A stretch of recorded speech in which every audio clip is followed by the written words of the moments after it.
मेरे प्रिय देशवासियों, मैं आपका भिक्षु बीपी थिरोज्योति, राष्ट्रीय महासचिव अखिल भारतीय बुद्धगया मुक्ति आंदोलन समिति।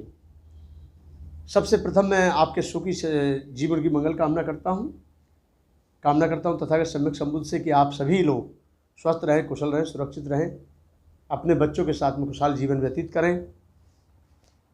समय समय पर आपके बीच में राहुल लाइव 85 के माध्यम से, प्रज्ञा दर्पण न्यूज़ चैनल के माध्यम से देश के कोने कोने में आवाज़ पहुंचाने का भरसक प्रयास करता रहा हूं और समय समय पर आप सभी देशवासियों का प्यार, स्नेह, शुभकामनाएं मिलती हैं और मिलती रहेंगी, ऐसी मुझे उम्मीद है। हालांकि देश की स्थिति को देखते हुए कभी कभी सोचने पर मजबूर हो जाते हैं हम लोग। क्या बोलें, कोई विचार हो तो बोलें, कोई विकास की बात हो तो बोलें, कोई उन्नति की बात हो तो बोलें, कोई रोजगार की बात हो तो बोलें। पूरे देश का सोशल मीडिया अपने अपने स्तर पर देश की जो दबी हुई सच्चाई है उसको उठाने का काम करता है। मेरे प्रिय देशवासियों, अभी जो वर्तमान का जो समय है, जो 5 तारीख को आपने एक दृश्य देखा, जिस मामले को ऐतिहासिक कहा जा रहा है, नज़र में हमारी में ऐतिहासिक नहीं है, वो एक राजनीतिक मुद्दा है जिसको लेकर भारतीय जनता पार्टी काफ़ी लंबे समय से राजनीति कर रही थी। उस मुद्दे का इशू बनाकर अनुसूचित जाति के लोग जो हिंदू हैं ही नहीं, उनके ऊपर जबरदस्ती ये थोपा जाता है कि तुम हिंदू हो। एसटी के लोग जो हिंदू हैं ही नहीं, उनको भी जबरदस्ती ये बोला जाता है कि तुम हिंदू हो। ओबीसी के लोग जो हिंदू नहीं हैं, माइनॉरिटी के लोग जो हिंदू नहीं हैं, उनको भी जबरदस्ती कहा जाता है कि तुम हिंदू हो। आखिर ये 3-4 जो कम्युनिटीज हैं, जातियां हैं, उनको हिंदू जबरदस्ती कौन बनाता है? और बनाने के बाद उनको कहां तक बनाया जाता है? उनको बनाया जाता है हिंदू इसलिए कि कहीं मार काट हो तो आप वहां खड़े होंगे, लाठी चलाएंगे और देश के धर्म को सुरक्षित रखेंगे, ऐसा कहते हैं वो। चाहे वो अनुसूचित जाति के लोग हों, उन्हीं मंदिरों में फिर उनको घुसने नहीं देते जिन मंदिरों के लिए लाठियां खाते हैं, जिस धर्म के लिए वो लाठियां खाते हैं, जिस धर्म के लिए वो अपनी जान दे देते हैं, उसी धर्म में उस व्यक्ति का अनादर होता है जिसको ये कहा जाता है कि तुम हिंदू हो और हिंदू धर्म खतरे में है, तुम इसकी रक्षा करो। लाखों करोड़ों लोग जो अंधविश्वास के रक्षक हैं, ऐसी भावनाओं में जो बह जाते हैं। किसी ने कह दिया आपके बिना हमारा धर्म अधूरा है, आदमी फूला नहीं समा सकता है और कहता है बात सही है, देखो मैं भी हिंदू हूं। जबकि ये पूछा जाए, कहीं बड़े से बड़े टॉप के हिंदुओं के जो ट्रस्ट हैं उनमें तुम्हारी कोई भागीदारी नहीं, मंदिरों की जो समितियां हैं उनमें तुम्हारी कोई भागीदारी नहीं, वहां जो चढ़ाया जाता लाखों करोड़ों रुपए चढ़ावे में, उसमें तुम्हारी कोई हस्तक्षेप नहीं। तुम्हें वो अपनी बेटी देने में कतराते हैं, आपसे बेटी लेने में शर्माते हैं, आपकी बेटियों की आबरू लूटी जाती है और फिर उन्हीं को धर्म की आड़ में छुपाने की कोशिश करते हैं। मैं आखिर ये जो बोल रहा हूं, इसके पीछे मुख्य एक कारण है कि देश की जो वर्तमान स्थिति और पहले से जो चली आ रही है, चारों तरफ लोग कहते हैं कि हम राम राज्य बनाएंगे, कोई कहता है कि हम हिंदू राष्ट्र घोषित करेंगे। बाबा साहब अंबेडकर जैसे महान शख्सियत इस बात को आज से जब वो समझ गए थे, जब वो जीवित थे। आप अंदाज लगा सकते हैं कि बाबा साहब अंबेडकर की दृष्टि कितनी दूरदर्शी रही होगी। बाबा साहब अंबेडकर ने 1935 में कहा था कि मैं हिंदू धर्म में पैदा हुआ, ये मेरे बस की बात नहीं, लेकिन हिंदू रहकर मरूंगा नहीं, ये मेरे बस की बात है। मेरे देशवासियों, आखिर ये बताइए कि आज कितने साल होने जा रहे हैं इस बात को? लगभग मैं समझता हूँ 75 साल लगभग हो चुके, और इतनी बड़ी स्थिति ज़्यादा ही साल हो गए, सैकड़ों साल तो नहीं लेकिन बहुत सारे साल हो गए। बाबा साहब अम्बेडकर ने जब ये बात बोली। आप इस बात पे ध्यान दीजिए कि बाबा साहब अम्बेडकर ने 22 साल अध्ययन करने के बाद जिस धर्म को ठुकराया, जिस धर्म को छोड़ दिया, उस धर्म को दोबारा से हमारे ऊपर थोपने की एक बहुत बड़ी साजिश की जा रही है। क्यों?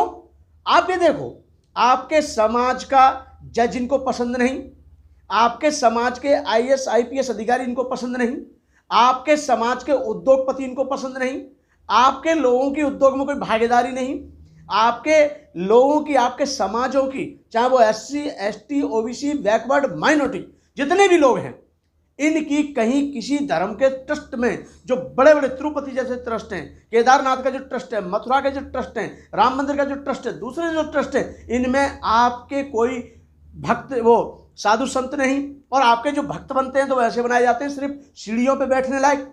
इतना अनादर करने वाले धर्म को बाबा साहब डॉक्टर अंबेडकर ने, इतनी घिनौनी सोच रखने वाले धर्म को बाबा साहब अंबेडकर ने, इतनी घटिया सोच रखने वाली मानसिकता को बाबा साहब अंबेडकर ने आज से 1956 में ही त्याग दिया था। हालांकि घोषणा की थी 1935 में, अध्ययन करना शुरू कर दिया था, और 1956 में 14 अक्टूबर के दिन बाबा साहब अंबेडकर ने लाखों अनुयायियों के साथ में बौद्ध धर्म की दीक्षा ली। आखिर बाबा साहब अंबेडकर ने लाखों बौद्ध अनुयायियों के साथ धम्म दीक्षा ली, लाखों लोगों को जो दीक्षित किया दीक्षा भूमि नागपुर में। तो मैं एक बात पूछना चाहता हूं, आज दोबारा से पुनः बाबा साहब डॉक्टर अंबेडकर को हिंदू भगवाधारी या हिंदू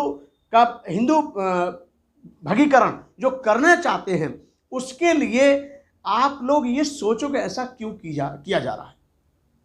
बाबा साहब अंबेडकर का संविधान इनको पसंद नहीं है, बाबा साहब अंबेडकर ने जो धर्म स्वीकार किया वो इनको पसंद नहीं है। तो बाबा साहब अंबेडकर की चैत्य भूमि की मिट्टी इनको किस आधार पे पसंद आ गई? बाबा साहब अंबेडकर के जन्मभूमि की मिट्टी इनको क्यों पसंद आ गई? जिस धर्म को बाबा साहब अंबेडकर ने स्वीकार किया था, बौद्ध धर्म को, उस धर्म की यानी बौद्ध गया की मिट्टी इनको कैसे पसंद आ गई? आप ये जानते क्यों ऐसा किया? इसके पीछे बहुत बड़ी एक साजिश है कि बाबा साहब के यहाँ से मिट्टी लाएंगे तो लाखों करोड़ों लोग जो सीधे साधे भोले भाले अनपढ़ अशिक्षित जो बाबा साहब अंबेडकर में विश्वास रखते हैं, उनको ये लगेगा कि भारतीय जनता पार्टी ने महू छावनी से मिट्टी मंगाकर और चैत्य भूमि से मिट्टी मंगाकर राम जन्मभूमि में जाकर के उसको लगाया और अब हमारी आस्था वहां से जुड़ गई। ऐसा मत सोचिए कि आपकी आस्था जुड़ गई, इसको समझिए, ये बहुत बड़ी एक साजिश है। जो बाबा साहब अंबेडकर का लिखा हुआ संविधान पसंद नहीं करता, जो बाबा साहब अंबेडकर का द्वारा दिया गया धर्म पसंद नहीं करता, तो मैं ये पूछना चाहता हूँ सभी देशवासियों से, क्या हमको उन्होंने जो मिट्टी लेकर के बाबा साहब का अनादर किया है, बाबा साहब अंबेडकर का अपमान किया है, तो ये सिद्ध क्या करना चाहते हैं? यानी हिंदू, बाबा साहब का हिंदूकरण करना चाहते हैं, भगवाकरण करना चाहते हैं, और वो ये सिद्ध करना चाहते हैं कि कहीं ना कहीं बाबा साहब अंबेडकर भी हमारे राम से या उससे संबंधित थे, और कहीं ना कहीं बाबा साहब भी हिंदू थे। लेकिन बाबा साहब अंबेडकर हिंदू नहीं थे। बाबा साहब अंबेडकर ने जो पाखंडवाद था, रूढ़वादी व्यवस्था थी, कर्मकांड थे, उन्हीं को त्यागने के लिए बाबा साहब अंबेडकर ने 1956 में धम्म दीक्षा लेते समय 22 प्रतिज्ञाएं दी थी, और 22 प्रतिज्ञाओं में सबसे पहले कहा था, मैं ब्रह्मा विष्णु महेश को भगवान नहीं मानूंगा और मैं ना ही उनकी पूजा करूंगा। भगवान बुद्ध ने विष्णु का अवतार लिया है, इस प्रचार को मैं झूठा प्रचार मानता हूं। मैं गौड़ी गणपति को भगवान नहीं मानूंगा, ना ही उनकी पूजा करूंगा, मैं श्राद्ध नहीं करूंगा। ऐसी बहुत सारी व्यवस्थाओं को बाबा साहब अंबेडकर ने ठुकराया था, जिन व्यवस्थाओं में हमारा समाज जकड़ा हुआ था, अंधविश्वास में गुलाम था, मानसिक गुलामी से अपनी जिंदगी जूझ रहा था। कहीं पानी पीने का अधिकार नहीं था, तालाब में पानी पीने का अधिकार नहीं, बराबरी में बैठने का अधिकार नहीं, साथ में चलने का अधिकार नहीं। बाबा साहब अंबेडकर ने उस गुलामी से जकड़ी हुई जंजीरों को तोड़ने का जो काम किया है, आज पुनः उन्हीं को, वो जो बाबा साहब अंबेडकर ने प्रण किए थे, उन्हीं को कहीं ना कहीं खत्म करने की साजिश रची जा रही है। सावधान रहना है देश के लोगों को, सावधान रहना है भारत के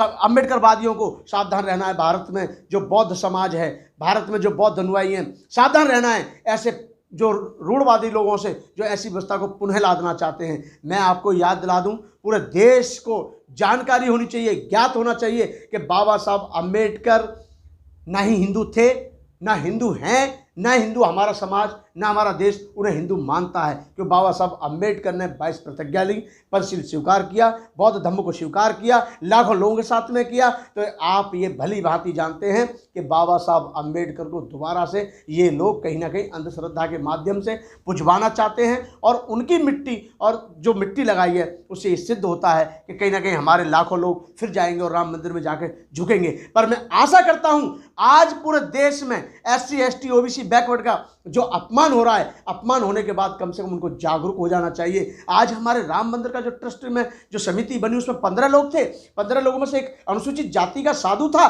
जिसको इन्होंने बुलाना भी मुनासिब नहीं समझा, जिसको इन्होंने बुलाना भी उचित नहीं समझा। इससे बड़ा अपमान क्या होगा? और हमें ऐसे मंदिरों में जाने से भी क्या फायदा जहां तुम्हें इज्जत ना मिले, सम्मान ना मिले, जहां तुम्हारा स्वाभिमान नहीं, जहां तुम्हें जिंदगी नहीं। बाबा साहब अम्बेडकर ने भी कहा है इस बात को कि जिस धर्म में सम्मान नहीं उस धर्म में हमें जाना ही नहीं चाहिए। अरे जिन नेताओं को जाना है, जिन साधुओं को जाना है, जिन बौद्ध भिक्षुओं को जाना है, जिन लोगों को जाना है जो हिंदू साधु बने, उनको तो उसी दिन छोड़ करके कहना चाहिए था कि मैं बौद्ध धर्म को स्वीकार कर रहा हूं, और वो बौद्ध गए जाते, पता चल जाता कि बौद्ध में और हिंदुओं में क्या फर्क है। बौद्ध धर्म में किसी प्रकार की कोई जाति व्यवस्था नहीं होती है, बौद्ध धर्म में किसी प्रकार को कोई जाति का शिकार नहीं बनाया जाता है। बौद्ध धर्म के अनुसार सभी व्यक्ति बराबर हैं, सभी के साथ समानता का व्यवहार किया जाता है, सभी को बराबरी के दृष्टिकोण से देखा जाता है, सभी के प्रति अच्छी सोच रखी जाती है। लेकिन क्योंकि बौद्ध धर्म में घृणित विचार नहीं है, बौद्ध धर्म में आखंडवाद नहीं है, पाखंडवाद नहीं है, कर्मकांड नहीं है, इसलिए चुभता है। हम इसकी घोर निंदा करते हैं। बाबा साहब अम्बेडकर की चैत्य भूमि और बाबा साहब अम्बेडकर की महू छावनी या बोध गया से ला करके जो मिट्टी लगाई है,